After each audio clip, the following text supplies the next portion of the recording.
The following compilation features unsettling and spine-chilling tales sourced from Reddit's horror communities. Reader discretion is strongly advised. These narratives may contain graphic descriptions, psychological distress, and themes that could unsettle sensitive individuals. Proceed with caution, as immersion into these eerie stories may provoke fear, unease, and sleep disturbances. Enter this realm of Reddit's creepy horror stories at your own risk, as the line between reality and the macabre may blur within these chilling narratives.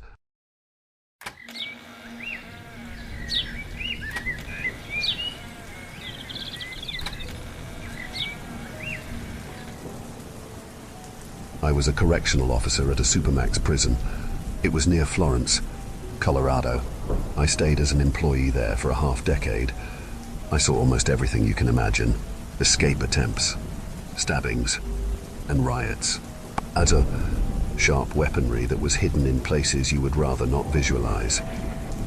These are only some of the more unpleasant occurrences I have dealt with in the past. I am currently writing this on encrypted Wi-Fi from an undisclosed but safe location. I have had a change of careers following the events of the tale I am about to share with you now. I hope that people thinking about becoming prison guards read my story and reconsider any future life choices they will look back on as a mistake. The warden called me into his office on a Monday. During the entire walk there down the hallways, I thought of the trouble I could be in. "Shut the door," he said as he looked up at me from his desk after I entered. Those words sealed it in my mind. How much hot water I was in for some sort of infraction I was not aware of yet. Bureaucratic micromanaging and constant procedural changes were nothing new to me. I still hated petty political grievances. I nodded and sealed the entranceway. He demanded I take a seat, so I did. "You're the best officer here," he said. I waited for the but. I anticipated news of termination. I saw a forced transfer to some mundane position filing paperwork headed my way. "I want to give you an opportunity," he said. "You will make $600,000 in 1 year. Your benefits will remain unchanged. You would have less oversight than what is present for you now. You would be in a leadership position, albeit an isolated one."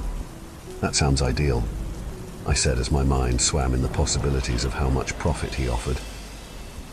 "There are only 2 things we ask of you. One is that you cannot tell anybody about your new position.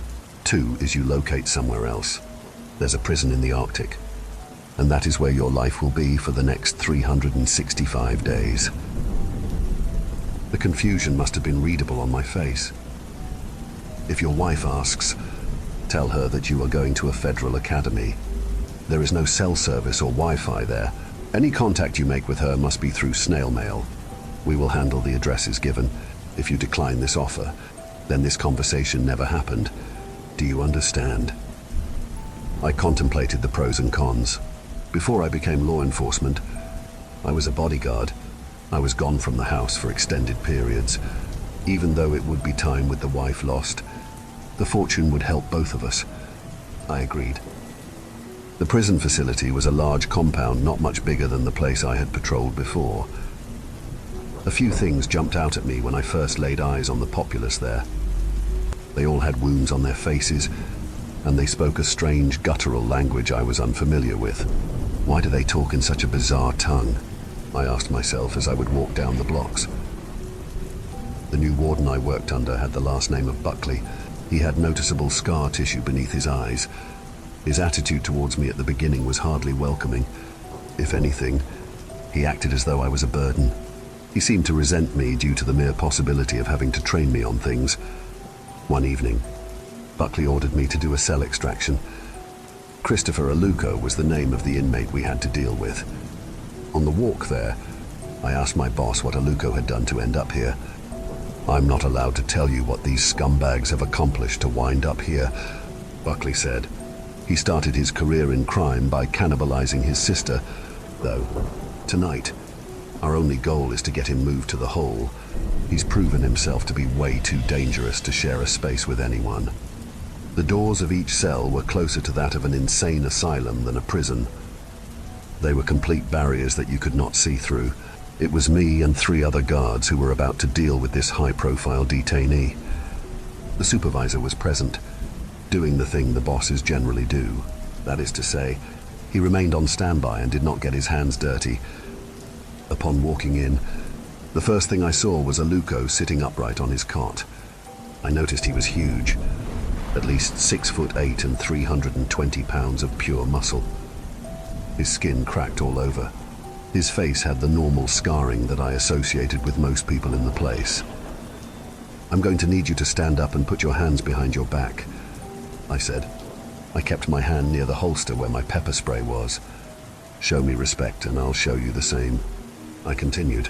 "You won't have handcuffs on you for long if you cooperate." "You are not better than me," Aluko said. His voice had a baritone quality, which I expected from a man of his size. What I did not was how weird it sounded. It was as though 4 or 5 people were chanting the words in unison. "All right," I said. "Let's get you moved to where you need to go. The faster we do this, the better off we'll be. You shot at someone in broad daylight when you were in a gang years ago," Aluko said. "It took 10 years for the paranoia to go away. The fear of the cops coming to arrest you for a potential murder before you became a low-grade one yourself. To this day, you don't know if any innocent civilians got caught in the crossfire. We had to restrain his huge arms and place the metal bracelets on his wrists." He laughed all the while. As we brought him to solitary, I thought of his words and how much they unsettled me. They were true, and that story from my past was one I had not told anybody. Near the end of the shift, Buckley went into one of the sniper towers and smoked a cigarette. Since my duties for the day were complete, I took the spiral staircase to the level he stood on. When I saw him, I was only a few mere inches away from where he puffed. He did not seem to mind or even care about the footsteps behind him. He focused on the distant and lowering winter sun. "The caged animal back there said something which he shouldn't have," I said. "Part of the job is having thick skin," he said as he flicked his cigarette over the edge into the snow. He turned around to face me. "It's not about that," I said. "Did he hurt your poor little feelings?" He had an insight into my past that no one has, I said as a bitter taste filled my mouth. "Well, that's unfortunate. Means you lied to the oral board when you got into the position you're in now. You shouldn't lie to your employers." "I need to know what kind of prison this is," I said as I felt blood rush to my head. "Why does everyone have open sores all over their body and face? Are they exposed to some kind of virus? And if so, are we susceptible? Either that, or they're always high on something. That would explain why they're always speaking gibberish. Also, how in the hell do they know things that I haven't even told the closest people in my life? Better to do the job assigned. Don't worry about things above your pay grade." Buckley pulled out another pack of cigarettes and lit one. "I hope we're not exposed to dangers we weren't warned about. I'll have to find a way to get the word out. If you break your non-disclosure agreement, it would be far worse than a termination. Your wife back home, the one with the dark curly hair and the nice curves. I'd hate to see the impact of your decisions on her. That was when I grabbed him by the lapels and shoved him to the ground. I considered throwing elbows. The idea of making him taste his blood was satisfying. I did not want to be incarcerated in this den of misery, though, of all places." Buckley started laughing. What he did next took me by complete surprise. He patted me on the back with his free hand instead of trying to defend himself or resist. "You've proven your point," he said as he pushed on my chest. "Now get off of me. I don't want to give the signal to one of my buddies in the next tower. He has a modded Remington 700 pointed at you." I released him. After he stood and brushed some frost off, he made eye contact with me. "I respect you for your bravery. Most people wouldn't be willing to do that to me, especially someone beneath me in rank. Tell you what, I'll shed a little bit of light on what kind of place this is for you. And if I ever find out you told anyone, you'll wish you would have died at birth." I felt the adrenaline start to wear off. As my energy lowered, I nodded, thereby giving tacit agreement to his new offer. I looked to my left and saw the sniper he was referring to. It occurred to me that if he wanted to take action against me, he could have had me executed right then and there. Buckley waved at me to follow him as we made our way down the steps. He escorted me through the yard. Ice encased the weight sets and pull-up bars. We followed the chain-link fence to another facility that had coded key access. After we put in the correct digits, he swung the door open. We made our way down a hallway that did not seem modern. There were lit torches on the walls. The flooring was pallid cobblestone. He brought me into another room which was the size of an auditorium. A man stood up. He wore all black clothing with a white collar, and it took me a while to recognize him as a priest. I saw rows of long tables, ones fit for a king in an ancient era, crucifixes, rosaries, chalices of water, and stacks of dusty books lined every corner. I skimmed some of the titles and saw that a few were in a different language. Father Lamora, Buckley said as he stared at the man of the cloth. "What are you doing down here?" The priest pointed to his left. When I shifted my eyes in that direction, I did not immediately notice the presence of a fourth person in the room. This one was one of the inmates tied down on a slab. As soon as we focused our collective attention on him, the man came to life. He started struggling against his restraints. A red-tinged substance poured from his mouth like foam from a rabid dog. "I have almost driven the evil entity out," the priest said. Buckley turned to me. "What is going on here?" I asked. I had the irresistible urge to run screaming in the other direction. I knew I could not take my chances out in the harshest cold, but a part of me was willing to at least try. This prison's budget comes from the Vatican. We only take inmates possessed by something greater than general sadism or psychopathy. In the official government paperwork, they call this place the House of the Demonium. If you want to atone for the sins I know you are guilty of, now would be an excellent time. Help us read the incantation needed to cleanse this heathen. I was a correctional officer at a supermax prison. It was near Florence, Colorado. I stayed as an employee there for a half-decade. I saw almost everything you can imagine. Escape attempts, stabbings, and riots. These are only some of the more unpleasant occurrences I have dealt with in the past. I am currently writing this on encrypted Wi-Fi from an undisclosed but safe location. I have had a change of careers following the events of the tale I am about to share with you now. I worked in a hidden prison in the Arctic full of possessed inmates. I hope people thinking about becoming prison guards read my story and reconsider. I do not want them to make future life choices they will look back on as a mistake. Our possessed inmates were flown in from around the world. The evening the young girl came to our gates via the bus was an unusual occurrence. The transporting officers rolled her towards me on a gurney. She fought against her restraints. She screamed in the dense and layered voice I had become used to at that point. She wore a tattered and old beige-colored dress. Bloodstains marked her clothing. I made a mental note to try and get her some blankets once she was in her new home. Her name was Anna. There were a few things that made her different from the others. For starters, her eyes were milky. She retained the same faraway gaze they all had, but it was as though her pupils indicated narcotic use. Her eyes never got any clearer during the entirety of my time monitoring her. There was one singular trait that made her stand out from the others. She often quieted down in her yelling once she was in the presence of the staff. The inmates usually never cared who they were in front of, unless it was to unearth our secrets or to shame us. She minded her manners. This was as alarming as much as it was respectful. Once I placed her in the cell, I knew I had to bind her to the bed after removing her from the gurney. As soon as I unbuckled one of the straps on her wrists, she reached up and tried to claw at my face. I ducked her strike. I reached towards my belt for a canister.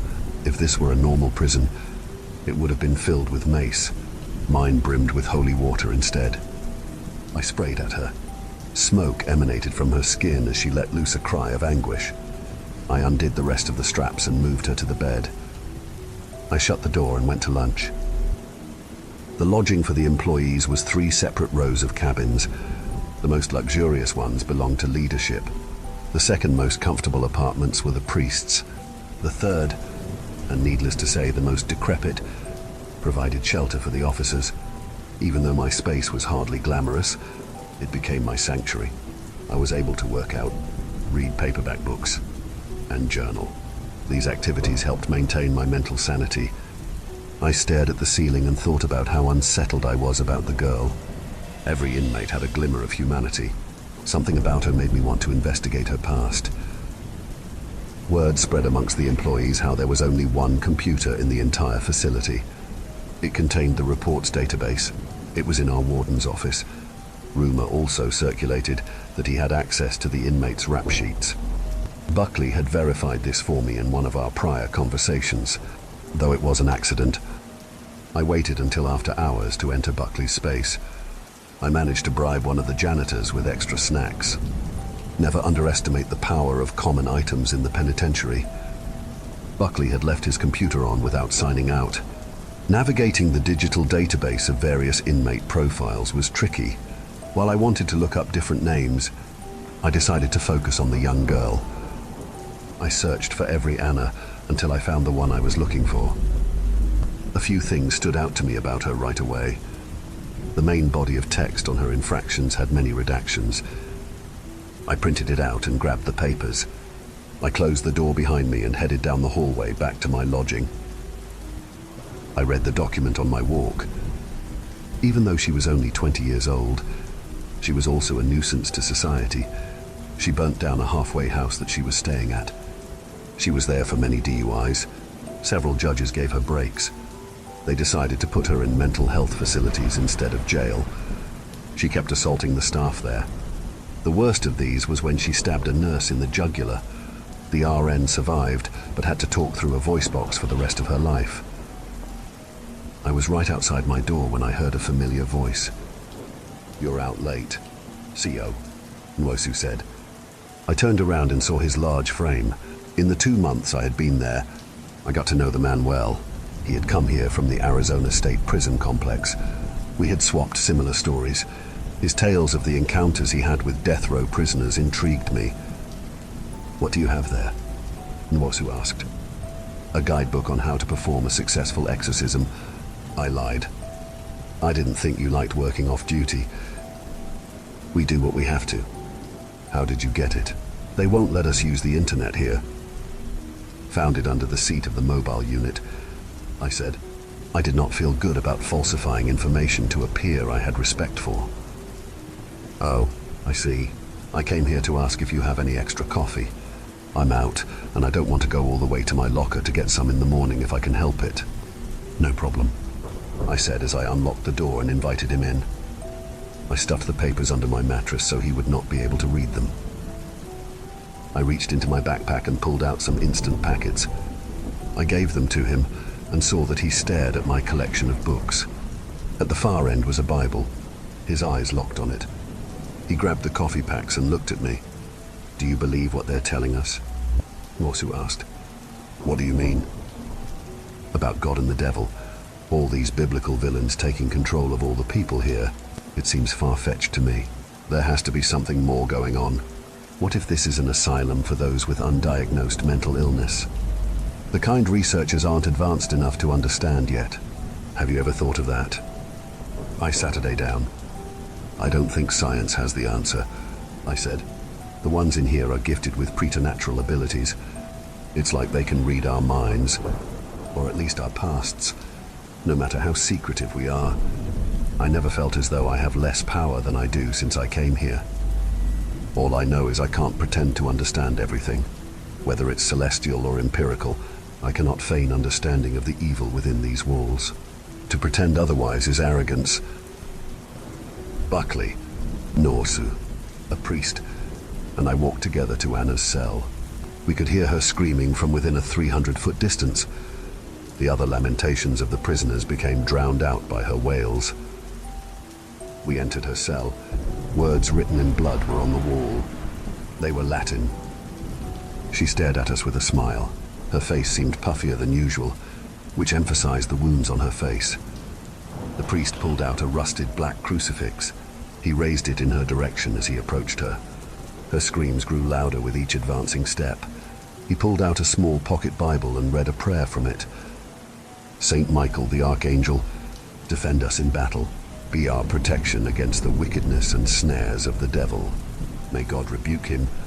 We humbly pray, and do thou, O Prince of the heavenly host, by the power of God, thrust into hell, Satan, and all evil spirits who wander through the world for the ruin of souls. Amen. Her eyes became less opaque. I was able to make out their green color for the first time. She gazed at me and spoke intelligible words for the first time since her forced visitation. Your mother died an early death because she found out you joined a gang, Anna said with a mocking laugh. I looked around to see if anyone was staring at me with judgment. The expressions were neutral until they turned into worry. Everyone in the room knew they would have to wait their turn for public humiliation. You accepted a bribe to stay silent after an inmate stabbed another one to death, she said to Nwosu. Nwosu muttered something under his breath. He stated the inmate was a horrible person who mistreated children.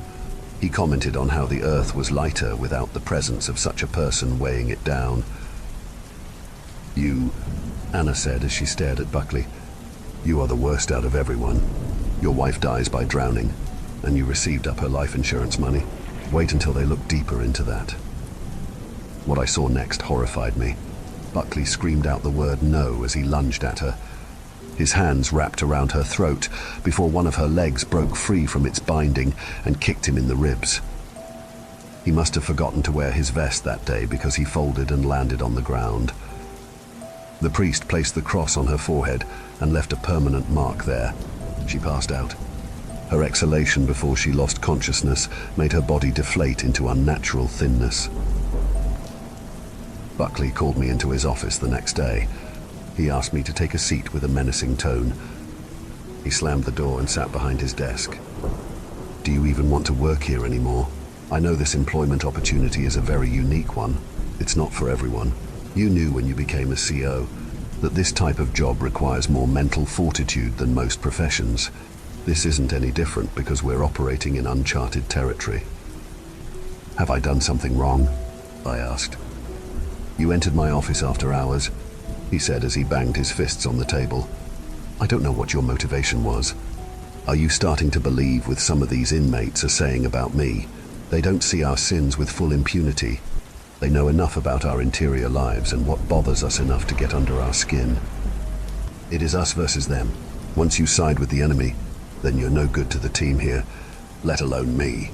If you're running some kind of vigilante investigation against me, two can play that. Believe me when I say you don't want to be on my bad side. If you're going to fire me, I said, I won't make excuses. You should know I was not trying to get you in trouble or dig up any dirt. I wanted to look up any at all information I could on Anna. She seemed to be more in control of what possessed her than the others. I wanted to figure out what made her so unique in that regard. I figured if I ever wound up possessed, I could weaponize whatever she used. You're like a child, he said as he stood and paced back and forth.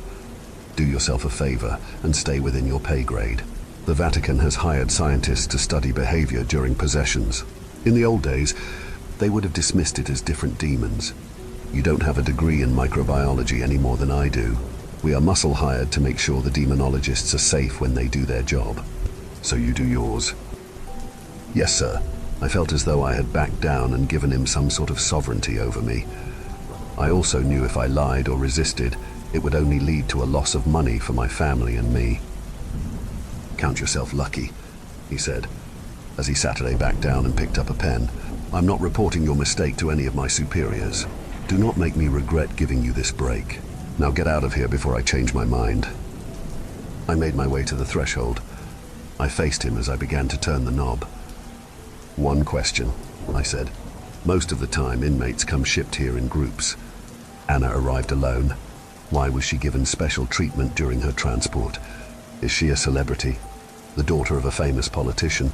It's within my rights to know as someone who has to check up on her. Anna is my daughter, Buckley said as he scribbled on a pad and motioned me to leave. I was a correctional officer at a supermax prison. It was near Florence, Colorado. I stayed as an employee there for a half-decade. I saw almost everything you can imagine. Escape attempts, stabbings, and riots. Sharp weaponry that was hidden in places you would rather not visualize was common. These are only some of the more unpleasant occurrences I have dealt with in the past. I am currently writing this on encrypted Wi-Fi from an undisclosed but safe location. I have had a change of careers following the events of the tale I am about to share with you now. I worked in a hidden prison full of possessed inmates. I hope people thinking about becoming prison guards read my story. They should reconsider future life choices they will look back on as a mistake. As time went on, I saw humanity behind the violent demeanor of many inmates. A common fear of correctional officers is susceptibility to manipulation by the incarcerated. I tried not to become a victim of my empathy. One of the prisoners, named Aluko, managed to escape. I collected information on how he did it. Rumors abounded that he had turned a toothbrush into a pick. He allegedly weakened the concrete around his barred window. Another tale given was how he overpowered one of the correctional officers. The officer was too embarrassed to admit it, so they tried to cover it up. Aluko was a massive man. There was no shame in losing an unarmed combat match with him. The lack of weapons used left me baffled. The strangest part of the story was not how he escaped. It became obvious the inmates had some sort of intelligence. They were not as impulsive as we judged them to be. They had the basic want of freedom, or the cruel entities that controlled them did. The most unsettling part of Aluko's fleeing was not how he managed to scale the barbed wire, nor was it his willingness to traverse the tundra. What perplexed me the most was how his life ended when he was less than half a mile away from the prison. It was not the elements that took him. Something had torn him apart, the theory of it having been a polar bear spread. They wanted a meal to go with their coke. One of the officers joked in the briefing room. I did not find the lame quip funny, and neither did the warden. Our general lack of civility was not uncommon, but some jokes were intolerable. While many of us wrote it off as a polar bear attack, there was one aspect of the butchery not in alignment with that.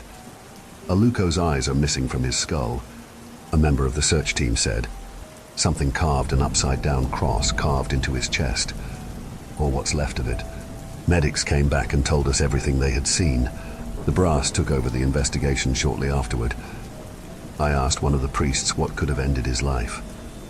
What kind of wraith-like being could perform such a precise and terrifying mutilation? I asked. This has the makings of an attack by Azazel, the priest said. That particular type of demon wanders the wilderness. It can take many forms. Be on the lookout for anything resembling a goat. If you see horns when you are doing an outside perimeter check, be sure to recite a prayer and use this. He handed me a crucifix. My stubborn agnosticism did not want to accept it as a believable weapon. I relented because he was so polite. Buckley called us into his office. When we got there, he did not slam the door as I expected him to. See. Oh. Nwosu and I gazed at each other with alarm as Buckley waved at us to follow him. He took us to an elevator in one of the back chambers that I had earlier dismissed as a room for the cleaning crew. An elevator was there. He opened it, had us step inside, and led us down to the basement. The subterranean cellar was completely barren, except for two items. One was a stained glass window that depicted the Virgin Mary coated in ice. The second was an electric chair. I did not know the prison had such a chamber. Everything about the seat looked old. It seemed to belong to a medieval era, rather than having come from decades ago. The arms of the chair had the faces of gargoyles at the ends of them. I've been talking to officers about this, he said. As a team, everyone is culpable except for me. The procedures we maintain of checking on the subjects every hour are important. It wasn't written as a flexible guideline. It exists for a reason. For an inmate to manage a successful escape attempt does not look good on us or to the higher-ups in Rome. I don't know if you were lazy or scared to do your jobs, but either way, you need to toughen up and develop a work ethic. Otherwise, it's going to get ugly fast. I had the policy changed. Regardless of how understaffed we may be, you are now going to do 6 routine checks on the inmates every hour. If I hear a single complaint coming from your lips, you will regret it beyond measure. Are we clear? After a silence ensued, Buckley called us incompetent once more and dismissed us. Nwosu took the elevator up. I turned around and spoke to Buckley. Warden, I have a question. I did not permit you to ask one. I suppose after the beatdown I gave you, I'll allow it out of pity. Do any of the inmates have the demons driven out of them? And if so, where do they go afterward? Do they go back to the prison they came from? Are they granted immunity and allowed to go home? Do the exorcisms make them purer than what they were before? You are nothing more than pond scum with a badge, Buckley said with a sneer. Don't ask questions if your wage doesn't merit it. How many times do I have to tell you? I was only wondering because I have not seen Anna in a while.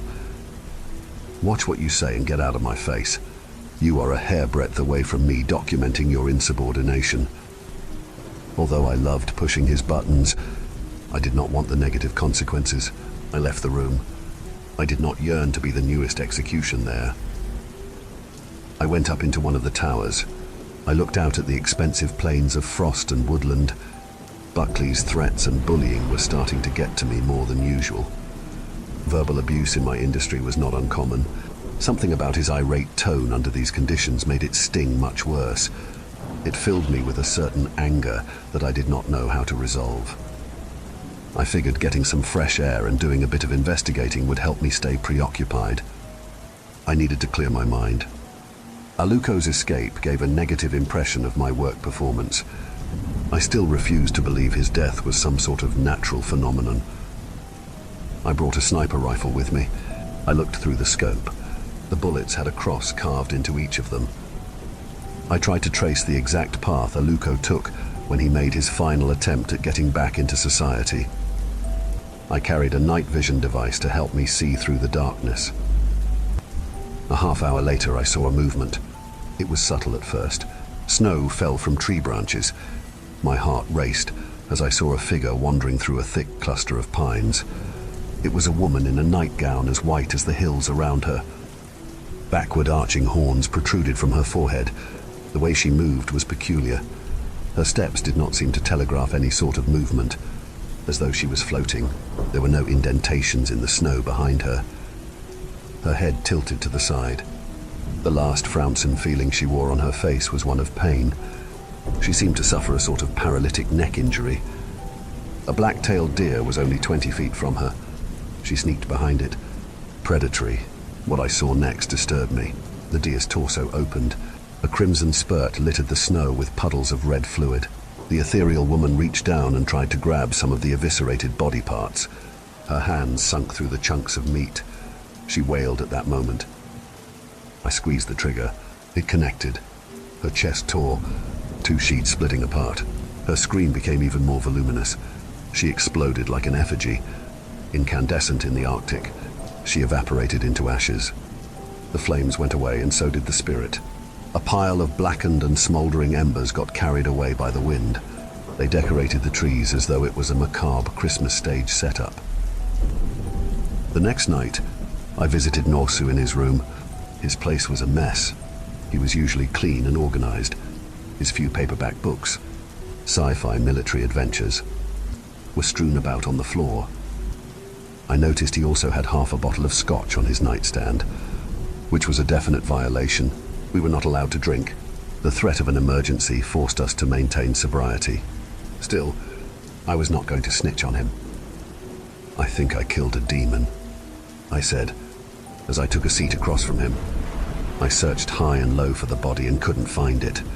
One of the preachers told me it was a particular type of evil called Azazel. I looked at Nwosu and saw that his eyes seemed to stare out for 1,000 yards toward his ceiling. "What's wrong, man?" I asked. "I found the death ledger," he said. "I don't understand. Whoever flipped the switch on the electric chair we saw yesterday kept a logbook. Everybody whose life he ended. There have been exactly 106 people killed in that chair. Sure, some of them were repugnant before their possession. Others got locked up for a seatbelt violation. There's no consistency in regards to why they were worthy of capital punishment." Nwosu pulled out a manila volume.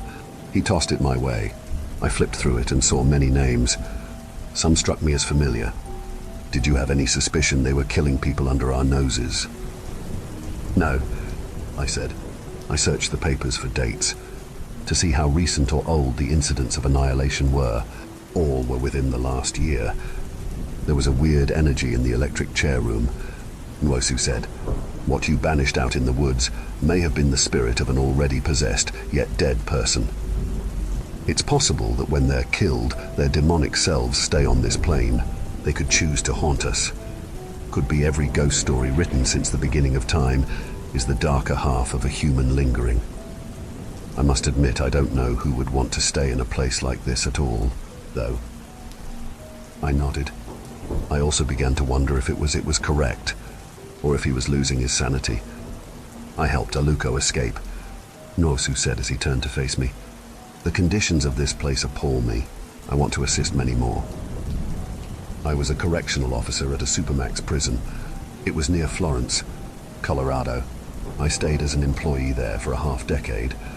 I saw almost everything you can imagine. Escape attempts, stabbings, and riots. These are only some of the more unpleasant occurrences I have dealt with in the past. I am currently writing this on encrypted Wi-Fi from an undisclosed but safe location. I have had a change of careers following the events of the tale I am about to share with you now. I worked in a hidden prison in the Arctic full of possessed inmates. I hope people thinking about becoming prison guards read my story and reconsider. I do not want them to make future life choices they will look back on as a mistake. I had never seen a prisoner transported via helicopter. My 6th month of working at the facility changed that. It landed on a helipad made of yellow and blue paint. The pilot and guard took the detainee out of the chopper. They were both army personnel. The stripes on their uniforms indicated they were not low level within the military. As I watched this from one of the towers, I could not help but wonder who the new inmate was. The person tried to give the captors a struggle. Both were strong and did not seem particularly worried. They kept the person under control. I observed the subject's clothing during the escort down to the top floor of the cells. A black burlap sack was over their head. A large blanket covered them.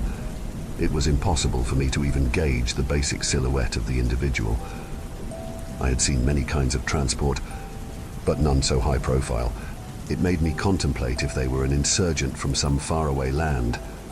I pondered if they were a kingpin of some nefarious domestic terror group. I asked one of the other officers if they knew anything about the person. They told me the subject was in the hole, the most isolated cell on the grounds. Orders were not to take the burlap sack off of the person's head. This perturbed me a great deal. I asked if we had any information on the person. I already knew the answer would be vague if there would be any sort of concrete backstory at all. I met the warden in one of the break rooms as he was eating steak. It was better than the freeze-dried and pre-packaged artificial slop they gave to those of us lower in rank. I became jealous in a matter of seconds. "You told us to watch the prisoners more," I said as I folded my arms. "Who is looking out after the one in solitary? What makes them get room floors above the rest of the general population? Is this person the country's most prolific serial killer or something? What would merit such severe protections?" "I don't create the law here," he said with a mouthful. "Believe it or not. I'm kept in the dark about a lot of things as well. Don't assume because I'm not a grunt that I have all the details you so crave. Do me a favor. When you get out of here next month, take it up with the big guys in Italy, especially the one with the funny hat. I'm sure they would love to hear your thoughts. While you're there, tell them I deserve a promotion." That same night, I went up to the top level and walked past the door that led to the solitary cell. Though I could not see inside because it was a wall of pure concrete, I did hear the wails of the prisoner. They sounded familiar. I was doing my routine checks, and I passed one of the cells which belonged to an inmate named Andre. He sat straight up and stared at me. I could tell something was different about him. He was not writhing on his cot, nor was he struggling with the usual muscle contractions. He walked up to me. The barrier between us did not give me a perfect feeling of protection. "I am cured," he said. The usual milky pupils most of the inmates had been things he was now devoid of. "You are doing much better," I said. "I've never seen anyone look as clear-headed as you do now. Not around here anyways. How are you feeling?" "Paranoid. Do you know what they do to people like me? After they've driven the evil out of us, they send us to a mega-church in the Rockies. The church has its propaganda machine. They turn us into pamphlet writers or social media manipulators. Missionaries for their so-called God. I would rather have Beelzebub as my host than be a door-to-door Bible salesman. Who told you that? Your boss, Buckley. I wouldn't worry about that. He tends to say a lot of mean things to get a rise out of people. You don't understand. The transporting officers have told the other inmates the same thing. They can't all be in on one big lie like that. No offense, but none of you are that organized. I won't argue with you there. They say that once we're sent to their cult-like compound, we must comply. If we refuse to work for the church, they put the demons back inside of us. They know how to weaponize those demons.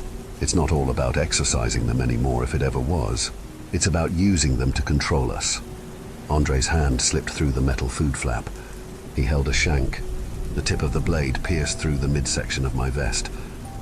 I grabbed his wrist and wrestled the knife away from him until it clattered on the floor. I got hold of the webbing of his hand and broke a few of his fingers. I yelled for backup. Another correctional officer came by and sprayed holy water into the slot. When it did nothing, we switched over to pepper spray and sent him to the ground. Inmates using dirty tricks and distractions to try and get one over on me was nothing new. That particular incident made me very spiteful and paranoid, though. When I patrolled the cells the next day, Andre was nowhere to be found. I found they shipped him somewhere else. I wondered if it was to the nightmare place of forced worship he had described. Nwosu had lent me a copy of Milton's Paradise Lost. I felt obligated to give it back to him. After I finished the last page, I went outside and knocked on Nwosu's door. There was no answer. I went back into my room and grabbed a flashlight. I walked up to the door again and banged on the barrier with the metal device. Even with the reverberation, Nwosu still did not call out or come to the door. I had seen him fall into unhealthy habits which were worse for wear. His motivation to help people flee had gotten the best of him. His drinking had spiraled out of control due to the stress level he was under. I kicked the door down. I could not tolerate the thought of letting him die by choking on his vomit after an intense bender. The room was empty and clean. None of his stuff was there. I walked into Buckley's office the next day. One of the inmates smuggled a pistol in. I said, "Impossible," Buckley said as his eyes widened. "I need your help in assessing the cell. Sir, there might be some ballistics evidence. You believe he used the gun?" "Yes," I said. I escorted Buckley to the chamber. It was a mess. Items were strewn about everywhere. "Where's the gun?" I braced my knuckles with a small baton and punched Buckley in the temple. He fell. I took his service weapon and master keys.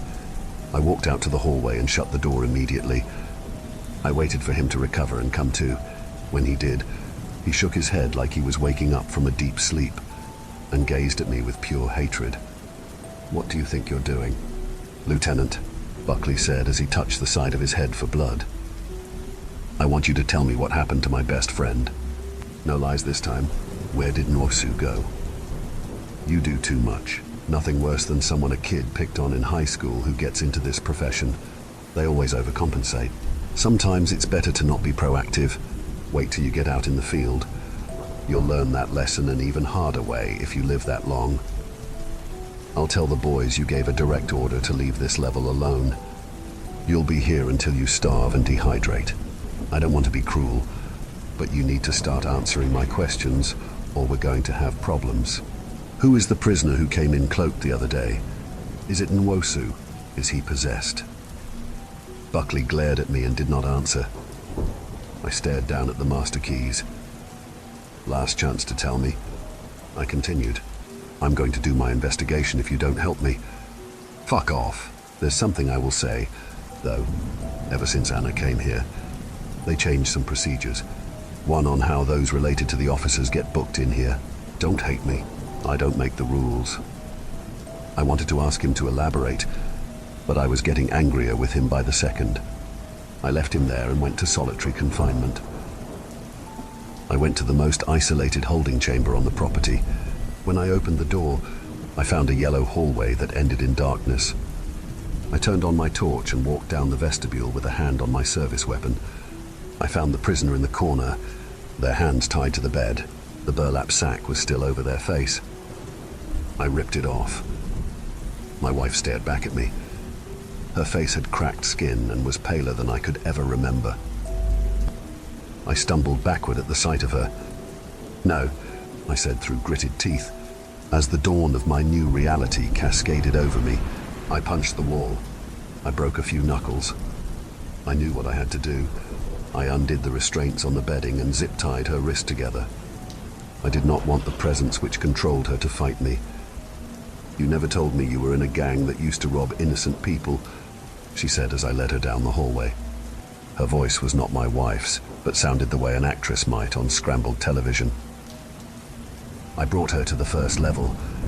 I walked her past prison bar doors after I used the master keys to gain access to them. It was snowing when we went outside. "Where are you going?"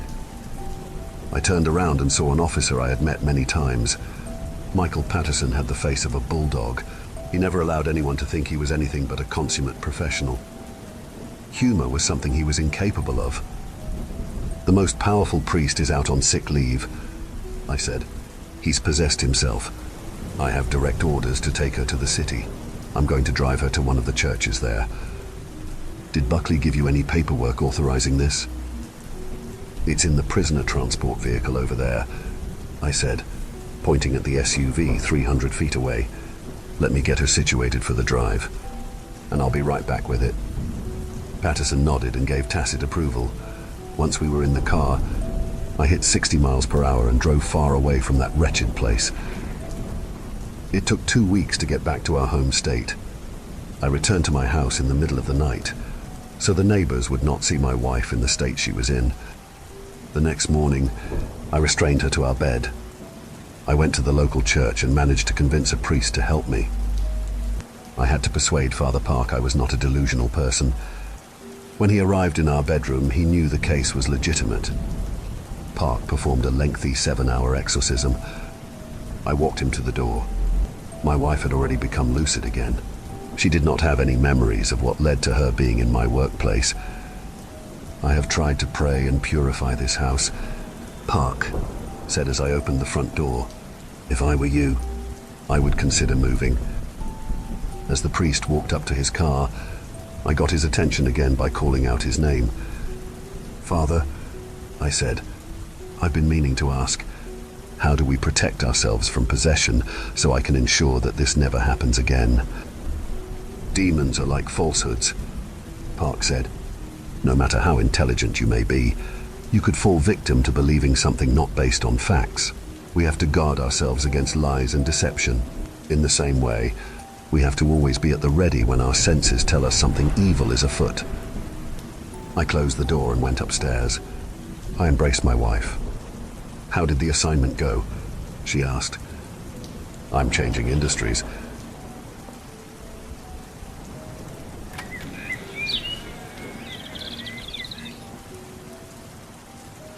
I can't stop pacing. The old wooden floor creaks with every step, a constant reminder of how empty our house feels. The smell of burnt coffee hangs in the air. I forgot to turn off the machine again. Outside, the wind blows through the trees, making the colorful autumn leaves dance. My name's John Prescott. I'm 42, teach history at the local high school, and right now, I'm living every parent's worst nightmare. Our town, Pelham, is the kind of place you see on postcards. White picket fences, cute little shops, and a church so old it was around before America was even a country. Tourists love it here, especially in the fall when the trees turn all orange and red. But Pelham has its secrets. I should know. I've spent years studying our town's history. There are stories that don't make it into the guidebooks, whispers about Blackwood Forest that surrounds us. Strange things have happened there over the years. I never thought my family would become part of those stories. "John," my wife's voice snaps me out of my thoughts. Sarah stands in the doorway, looking like she hasn't slept in days. To be honest, neither of us has anything new. I shake my head. "Not yet. The police chief said they're bringing in some expert from Boston, but..." I don't finish the sentence. We both know what I'm thinking. Sarah sits on the couch, clutching her phone like a lifeline. I keep expecting her to call or text. I sit next to her, putting my arm around her shoulders. For a moment, we're quiet, both lost in memories of our daughter, Emily.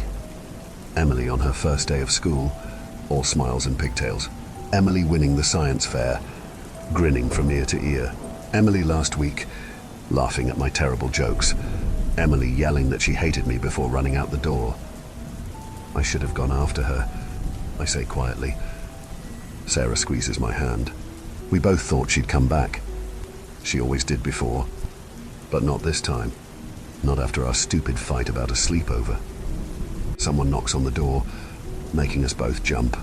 I rush to open it, hoping against hope, but it's not Emily. It's Chief Parker, looking worried.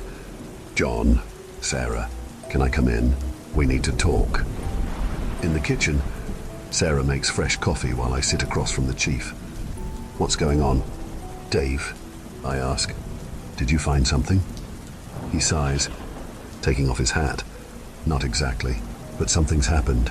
You're not gonna like it. Sarah sets down 3 coffee mugs, her hands shaking a little. Just tell us. We've had to stop the search parties in Blackwood Forest. He says. What? Why? I'm on my feet before I know it.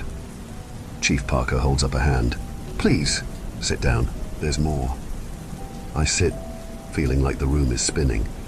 Sarah grabs my hand under the table. 3 of our volunteers have gone missing.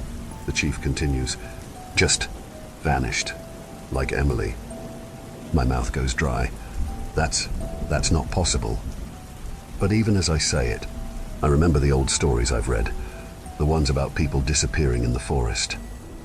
There's something else, Chief Parker says, his voice low. Something strange happened last night. We found someone wandering at the edge of town, someone who went missing a long time ago. A chill runs down my spine. I think about the stories I've researched, about people coming back, different. Suddenly, I feel dizzy. The kitchen seems to blur around me. For a split second, I think I hear Emily's voice, far away but clear. Daddy, where are you? Then everything snaps back to normal. The chief and Sarah are looking at me, worried. Are you okay? Sarah asks. I nod, but I'm not okay, because in that weird moment, I saw something, a dark cave, and Emily was there, smiling, but something wasn't right about her eyes. We need to go back to the forest, I say, my voice shaky but determined. Now, because whatever's happening in Blackwood Forest, whatever took my daughter, I have a feeling it's not over yet. The drive to Blackwood Forest is tense. Sarah sits beside me, her knuckles white as she grips the door handle. Chief Parker follows in his cruiser, lights flashing but sirens off. The last thing we need is to draw more attention. As we near the forest's edge, I spot something moving in the shadows. I slam on the brakes, causing Sarah to lurch forward. John. What? She starts, but then she sees it too. A figure stands at the tree line, unnaturally still. It's a man, or what used to be a man. His skin is pale, almost translucent in the fading light, but it's his eyes that make my stomach churn. They're fixed on us, unblinking. Oh my God, Sarah whispers, her voice trembling. The man's head turns towards us, the movement too smooth, like a camera panning. For a moment, he just stares. Then, as if pulled by some invisible force, he begins to walk towards the road, towards town. His gait is odd, each step precisely the same length as the last. Chief Parker pulls up beside us, rolling down his window. Don't get out of the car, he warns. We've seen this before. They can't seem to enter the town limits. As if to prove his point, the man suddenly stops at the faded "Welcome to Pelham" sign. He sways on his feet, looking confused. What do you mean? They, Sarah asks. How many are there? The chief's expression is grim. We've counted 7 so far, all missing persons from the last few decades, and all changed. I watch as the man paces along the invisible boundary, his movements becoming more agitated. What happens if they try to cross? You don't want to know, Parker says quietly. But as the words leave his mouth, a police car rounds the corner, lights blazing. The new officer must not have gotten the memo about our town's strange new residents. He pulls over and steps out, approaching the agitated man. "Sir, are you all right? Do you need help?" What happens next will haunt my nightmares for years to come. The moment the officer's hand crosses the town line, the changed man lets out a sound, not quite a scream, not quite a word, but something in between. His body goes rigid, every muscle tensing at once. He lunges at the officer, his movements a blur. Chief Parker is out of his car in an instant, shouting warnings. But it's too late. The changed man is grappling with the officer, trying to drag him across the line. His strength seems inhuman, his fingers leaving bruises wherever they touch. It takes 3 of them to finally subdue the man, dragging him back into the forest where he immediately calms, becoming almost docile again. The officer is shaken but alive. As the paramedics check him over, I overhear him muttering. His skin, it wasn't right, like touching a mannequin, but alive. I turn to Sarah, seeing my own horror reflected in her eyes. "Emily," she whispers. "John, what if?" I grab her hand, squeezing perhaps too tightly. We don't know anything yet. Emily could still be okay. But deep down, a cold dread is settling in my stomach, because I remember the stories now, stories I dismissed as superstition and folklore. Stories of people returning from the forest changed, unable to rejoin society. What if those stories were true? What if whatever changed these people has my daughter? As twilight deepens, casting long shadows across the road, Chief Parker approaches our car. "We can't go in tonight," he says, his voice heavy with regret. "It's too dangerous in the dark. We'll start again at first light." I want to argue, to demand we go in now. Every moment we wait is another moment Emily is lost in that forest. But I know he's right. Blackwood Forest is treacherous enough in daylight. At night, it's a death trap. As we drive home, the trees seem to loom over us, branches reaching out like gnarled fingers. I can't shake the feeling that something is watching us from the darkness. That night, as Sarah finally falls into an uneasy sleep, I sit at my desk, poring over old town records. There has to be a pattern, some clue we've missed. My eyes burn with exhaustion, but every time I close them, I see Emily's face. Just as I'm about to give up, a name catches my eye. Elizabeth Proctor, age 9, missing for 3 days in 1793, found in a cave, eyes unseeing, speaking words not of this earth. My heart races. A cave, just like in my vision. Outside, a wolf howls, long and mournful, but underneath that familiar sound, I swear I hear something else. A high, keening wail that raises the hair on the back of my neck. It sounds almost human. Dawn can't come soon enough. The forest looms before us, a wall of green and shadow. The morning mist clings to the ground, weaving between the trees like ghostly fingers. I take a deep breath, tasting the damp earth and decaying leaves on my tongue. Our search party is small, just me, Sarah, Chief Parker, and 2 of his most trusted deputies. No one else wanted to risk entering Blackwood after what happened yesterday. "Stay close," Parker warns as we step past the tree line. "And whatever you do, don't lose sight of each other." The forest swallows us whole. The canopy above is so thick that it might as well be twilight down here. Our flashlights cut weak paths through the gloom. We walk for what feels like hours, calling Emily's name until our voices are hoarse. The forest seems to absorb the sound, muffling our cries. More than once, I swear I hear a response, a faint "daddy," carried on the wind, but when we rush towards it, we find nothing. "John," Sarah whispers, tugging on my sleeve. "Look." At first, I don't see it.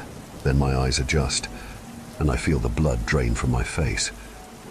Carved into a massive oak tree is a symbol, a spiral with strange, angular marks branching off it.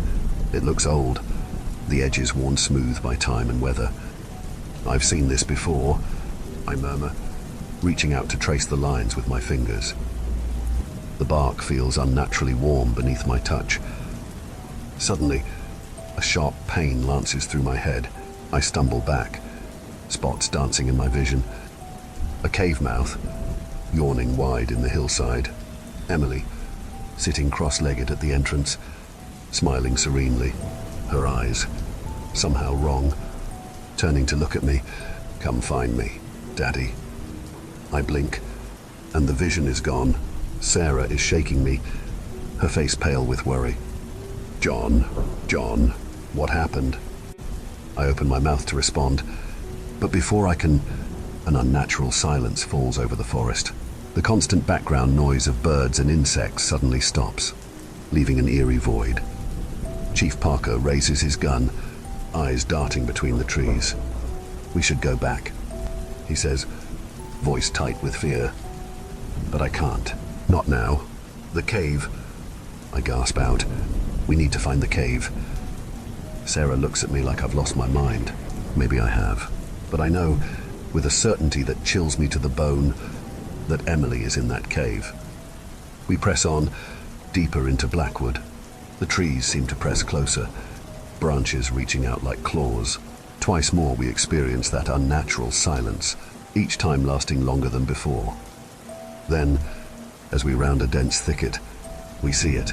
A hill rises before us, and at its base, a dark opening gapes like a wound in the earth. Emily, Sarah cries, starting forward.